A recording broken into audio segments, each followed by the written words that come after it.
दोस्तों, ये कहानी हिंदुस्तान के सफलतम बिजनेस हाउसेस में से एक टाटा ग्रुप के चेयरमैन रहे हिंदुस्तान के इकलौते भारत रत्न पाने वाले बिजनेसमैन जहांगीर रतन जी दादाभाई टाटा यानी JRD टाटा की।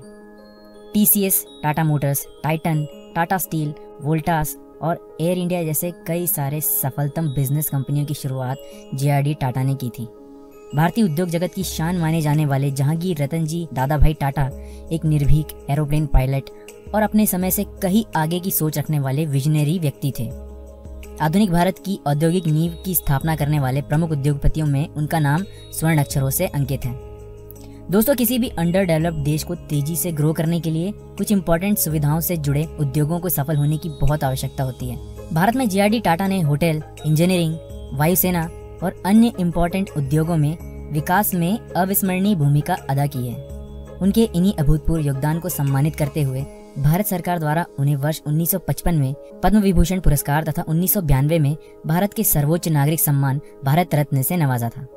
JRD टाटा का जन्म 29 जुलाई 1904 को पेरिस, फ्रांस में हुआ था। वो एक मशहूर भारतीय पारसी परिवार से ताल्लुक रखते थे। उनके पिता रतन जी दादाभाई टाटा एक सफल उद्योगपति थे और माता श्रीमती सुजैन ब्रीरे एक फ्रेंच महिला थी। JRD टाटा के बचपन का बड़ा हिस्सा फ्रांस में बीता, इसीलिए फ्रेंच उनकी पहली भाषा थी। वो पेरिस के जैनसन डी सैली स्कूल में पढ़ने जाया करते थे। उनकी पढ़ाई फ्रांस, जापान और इंग्लैंड में हुई। 1923 में उनके पिताजी ने उन्हें ब्रिटेन भेजा ताकि वो अपना अंग्रेजी का ज्ञान बढ़ा सके और ब्रिटिश यूनिवर्सिटी में उन्होंने एडमिशन ले लिया। वहाँ उन्होंने ग्रामर स्कूल में पढ़ाई की और जब ये कोर्स पूरा हुआ तो वो कैम्ब्रिज से इंजीनियरिंग करने की सोचने लगे। लेकिन तभी फ्रांस में आए एक नए कानून के अनुसार फ्रांस में 20 वर्ष की आयु के ऊपर के हर व्यक्ति को सेना में भर्ती होना अनिवार्य हो गया। अतः वे फ्रेंच आर्मी में शामिल हो गए। वे आगे सेना में ही रहना चाहते थे, लेकिन उनके पिताजी इसके लिए तैयार नहीं हुए। यदि JRD टाटा ने पिताजी की बात नहीं मानी होती तो संभवतः उनकी मृत्यु हो जाती, क्योंकि उनकी सेना छोड़ने के कुछ दिनों बाद वो जिस रेजिमेंट में थे उसे एक मिशन पर मोरक्को भेजा गया था, जिसमें सभी सोल्जर्स मारे गए थे। सेना से निकलने के बाद वे अपने कैम्ब्रिज से इंजीनियरिंग करने का सपना पूरा करना चाहते थे। जहांगीर रतन जी टाटा भारत के पहले लाइसेंस्ड पायलट थे। उनके पिताजी टाटा ग्रुप के फाउंडर जमशेदजी टाटा के चचेरे भाई थे और उनकी माता भारत की पहली महिला थी जिन्होंने कार ड्राइव की थी। JRD टाटा की भतीजी रतनबाई पेटिट मोहम्मद अली जिन्ना की पत्नी थी, जो अगस्त 1947 में पाकिस्तान के संस्थापक बने। JRD दिसंबर 1925 में भारत आ गए और बतौर अप्रेंटिस काम करने लगे। उन्हें इसके लिए कोई पगार भी नहीं मिलती थी। स्कॉटिश मूल के जॉन पीटरसन उनके बिजनेस मेंटर थे। JRD वर्ष 1922 में पहले ही अपनी मां को खो चुके थे और 1926 में जब वो लगभग 22 साल के हुए तभी उनके पिता की भी मृत्यु हो गई। इसी वर्ष उन्हें टाटा सन्स का बोर्ड मेंबर भी चुन लिया गया था। 1929 में उन्होंने अपनी फ्रेंच नागरिकता को त्याग कर भारत की नागरिकता ले ली। इसी साल वो पायलट का एग्जाम करने वाले पहले भारतीय बने और आगे चलकर 1932 में भारत देश में पहली कमर्शियल एयरलाइंस टाटा एयरलाइंस की शुरुआत की, जो आगे चलकर कन्वर्ट हो गई देश की राष्ट्रीय विमान सेवा यानी एयर इंडिया में। इसी कारण उन्हें भारत के कमर्शियल एयरलाइंस का जनक भी कहा जाता है। वे अक्सर कहते थे, जिंदगी को कुछ खतरनाक ढंग से जियो, और सचमुच उन्होंने इस कथन को जिया। टाटा एयरलाइंस की पहली फ्लाइट उड़ाने का साहसिक काम खुद JRD टाटा ने ही किया। JRD टाटा 5 अक्टूबर 1932 के दिन the leopard moth aircraft Mumbai से कराची उड़ाकर लाए थे। उस समय ये कारनामा बहुत ही साहसपूर्ण और प्रशंसनीय था। आने वाले समय में एक बार फिर उन्होंने 1962 में 58 वर्ष की आयु में और उसके बाद वर्ष 1982 में उसी तारीख को 78 वर्ष की उम्र में उसी रूट पर वही विमान उड़ाया था। 34 साल की उम्र में 1938 में JRD टाटा को टाटा एंड सन्स का चेयरमैन चुन लिया गया। इस पद पर वो 50 साल से अधिक समय तक बने रहे, जो अपने आप में बहुत बड़ा कीर्तिमान है। जब JRD टाटा चेयरमैन बने तो टाटा ग्रुप के अंतर्गत 14 उद्यम चलते थे और अपने रिटायर होते होते उन्होंने इसकी संख्या 95 तक पहुंचा दी थी। अपने बेहद सफल टेन्योर के दौरान उन्होंने टाटा ब्रांड को घर घर तक पहुंचा दिया था और केमिकल, ऑटोमोबाइल, चाय, IT जैसे क्षेत्रों में टाटा को भारत की अग्रणी कंपनियों में शामिल कर दिया था।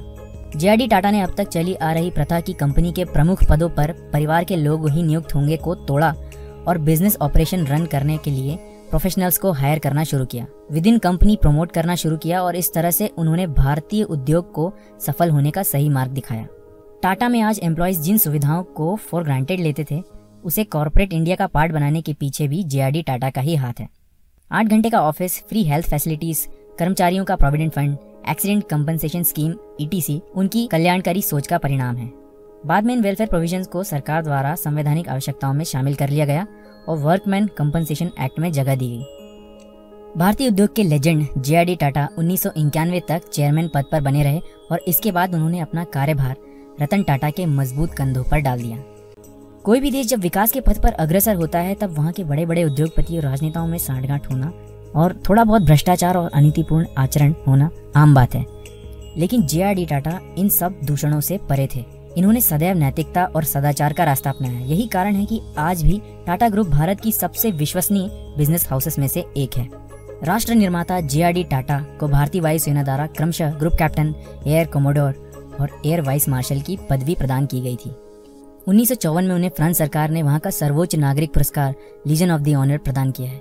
1955 में भारत सरकार द्वारा उन्हें पद्म विभूषण और 1992 में उन्हें भारत रत्न अवार्ड दिया गया और वो पहले उद्योगपति बने जिन्हें भारत रत्न का अवार्ड मिला है।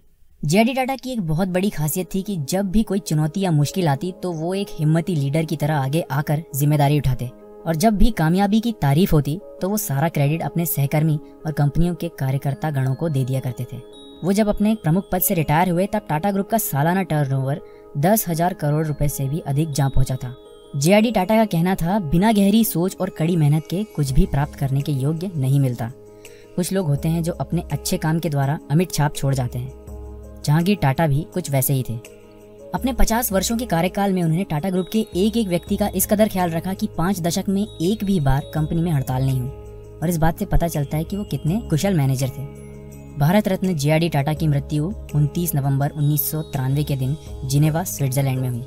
उनका जीवन काल 89 वर्ष का रहा। मृत्यु के बाद उन्हें फ्रांस पेरिस में ले जाकर लेच्चे कब्रिस्तान में दफनाया गया। भारत देश की प्रगति में इस आदरणीय उद्योगपति का योगदान सचमुच प्रशंसनीय है। आज डायरेक्टली इनडायरेक्टली JRD टाटा की वजह से हिंदुस्तान के करोड़ों लोग रोजगार प्राप्त कर पा रहे हैं और निश्चित ही ऐसी महान शख्सियत के लिए हम ऋणी हैं और उन्हें शत शत नमन करते हैं। दोस्तों, ये वीडियो आपको अच्छा लगा हो तो इसे प्लीज लाइक करना और शेयर करना अपने फ्रेंड्स के साथ। हम मिलेंगे फिर से नेक्स्ट वीडियो में। तब तक अपना ख्याल रखिए। Thank you so much for watching.